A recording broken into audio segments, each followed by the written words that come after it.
Bana, mambo vipi? Siku nyingine tena tunakutana kuzungumza mambo mbalimbali ya michezo. Simba Sports Club imepoteza magoli 2-1 mbele ya Stade Malien ya kule nchini Mali. Ni mechi ya pili Simba anapoteza. Mechi ya pili Simba anaanza kwa mguu mbaya. Ni msimu ambao Simba mashabiki wanachama wake walikuwa wanaamini kwamba ni msimu ambao wanakwenda kufanya vizuri zaidi kutokana na kile ambacho walikifanya msimu uliopita.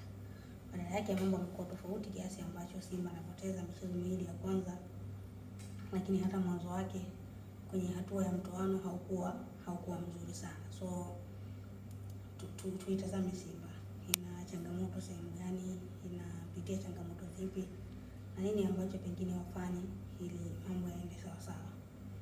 Kwanza kabisa ni katika perception ama mtazamo, mawazo ya kiufundi. Hapa inalenga kwa pande zote mbili. Kwanza kwa wachezaji wa Simba, lakini pili kwa benchi la ufundi, kwa maana meneja mkuu Dimitri Pantev naye pia anahusika. Ukianza kwa Pantev, yes, amekuwa na changamoto zake kama mkuu wa benchi la ufundi, changamoto ambazo zinasababisha timu kupoteza ama timu bado kupata ushindi. Kwanza squad selection, kwa namna anajibu mashabiki kwa vitendo, lakini majibu yake si mazuri. Kwa mfano, mechi ya kwanza dhidi ya Petro de Luanda ambao walipoteza, changamoto ilikuwa ni force number 9, mfumo ambao alitumia pasi la kuchukua mshambuliaji wa mwisho. Ilileta shida kubwa sana. Lakini mechi ya jana amemuongeza Selemani Mwalimu. Kuna maswali mengi sana mtu anapaswa kujiuliza. Alimpa chaguo la kwanza Mwalimu ni kwa sababu watu walisema amempa chaguo la kwanza, amempa nafasi Mwalimu acheze, ndiye alikuwa yuko fiti kwenda katika mchezo husika. Tunafuatilia mpira na tunaona wakati mwingine namba kwenye football zinaweza kushawishi kitu fulani kutokea, au wakati mwingine namba zinaweza kusema uongo, lakini kuna vitu viko wazi, havihitaji elimu ya daraja kubwa, darasa kubwa mtu kujua au kuelewa. Mfano, ukiangalia namna gani ambavyo amempa nafasi Mwalimu, kwa nini kwa daraja na uwezo na namba za wachezaji asingeanza na Soa badala ya Mwalimu? Kwa sababu Soa amekuwa na namba nzuri kuliko Selemani Mwalimu. Okay, sawa. Eneo la kiungo, kwa nini alazimisha kucheza na kiungo mmoja wa chini kama alivyo katika timu yake ya mwanzo, wakati kwa system ya Simba inaonekana bila kiungo mmoja timu ina struggle, inapitia wakati mgumu sana. Kwa nini na viungo wakabaji wawili na wote hakuopt kwa kutumia jana? Yaani mfano, jana ameanza na Nabi Kamara, ameanza na Maema eneo la viungo wa chini, ilhali ana Hassan Kante, lakini pia alikuwa na uwezo wa kumtumia Yusuf Kagoma.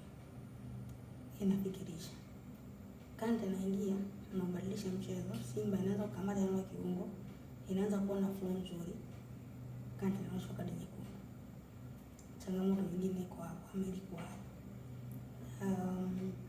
unaelewa mabadiliko ya Rushindiria kutoka kuingia Shamu Karabu kwa sababu ya majeraha ambayo aliyapata Rushindiria, lakini Shamu amefanya makosa ambayo amezalisha mkojo penalty, amefanya makosa ambayo yameonekana safu ya kiungo na kwa maana ya kadi nyekundu pia kwa Hassan Kante, kwa sababu tu ya kushindwa kuwepo katika kituo chake ambacho takiwa kuwepo, kiasi ambacho amelazimika wachezaji wengine kwenda kuchukua nafasi yake. Eneo la linda mlango, Musa kama anatakiwa kurudi haraka mno kwenye eneo la ulinzi, kwa sababu bado Yakub Suleiman Ali hatoshi kwa kile ambacho anataka kukionyesha. Hiyo ni kwa upande wa Simba upande wa kiufundi, kwa maana kocha Dimitri Pantev, kwa namna anatakiwa kufikiria mara mbili zaidi kuhusiana na namna wachezaji wanawachagua kwenda kwenye mechi. Lakini engo ya pili ni engo ya wachezaji wenyewe, mnajituma. Kuna majina ikiwa kiwanjani kabisa huyu anafanya kilicho bora, mfano Morris Abraham, unamwona kabisa huyu anaanza kutafuta matokeo. Nao kina Shumari, timu inatengeneza nafasi lakini kufunga ni arts ama ni ubunifu. Changamoto nyingine ambayo Simba wanapitia, ni changamoto kubwa ambayo Simba wanapitia msimu huu tangu mashindano yameanza. Kwa hiyo kwa namna ambayo mambo hayaendi vizuri so far, wanatakiwa kuzingatia au kutafakari nini ambacho takiwa kwenda kufanya. Yote kwa yote, kwenye ile namna ya kushauri ama kutazama namna gani ambao wanatakiwa kwenda kufanya, kwanza kutumia mapumziko haya ya AFCON na kutumia muda dirisha la usajili, Simba kuboresha katika baadhi ya maeneo. Ndio namlinda mlango kama atakuwa amepona. Eneo lingine kwa Rashid Riak, kama atakuwa na changamoto, kutakuwa na changamoto kubwa sana, kwa sababu walinzi wa Simba Kiwaza Kamza naye pia anaumwa kwa majeruhi wanaoongezeka. Alafu kwa pesa ama kasi pia ya Roshin amini ya Shamuka Rabu, kwa namna watakuwa na hiyo changamoto ambayo watakuwa wanaipitia. Unajaribu kuangalia ni kwa namna gani flow ya timu inakwenda kuongeza kitu, inakwenda kutafuta kitu wakati unacheza. Simba ina possess ama inamiliki na inashambulia vizuri tu, changamoto kwa kumalizia. Na inataka kurudi katika viwanja vya mazoezi kufanya Simba icheze ndio itatengeneza nafasi, lakini ibadilisha kwenda kwa magoli. Hiyo ni moja ya changamoto ambayo Simba wanaipitia. Engo nyingine, na unaweza ukanicheka ama ukajiuliza kwa nini nimetumia sababu hiyo, ni katika eneo la uongozi.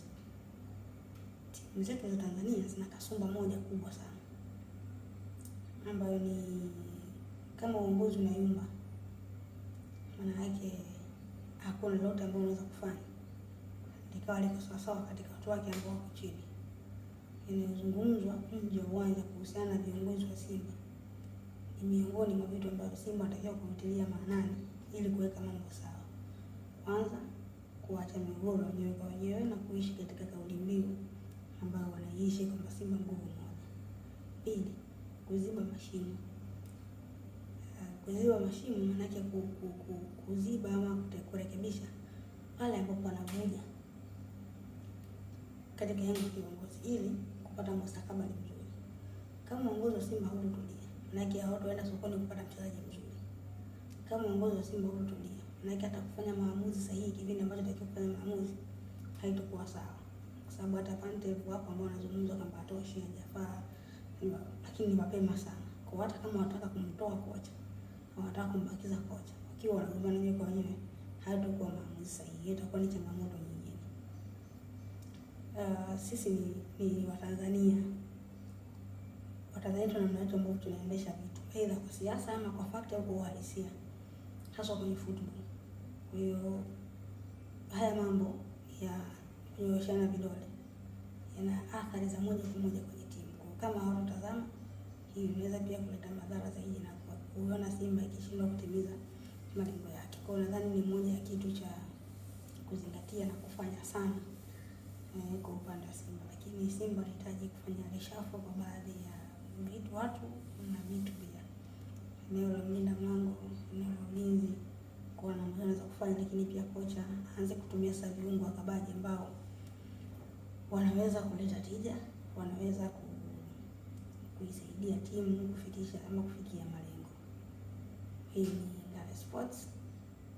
Nikwambie tu usisahau kusubscribe, kwa sababu kuna mengi ya kuendelea kuzungumza kwa pamoja kwenye channel yetu hii ya YouTube.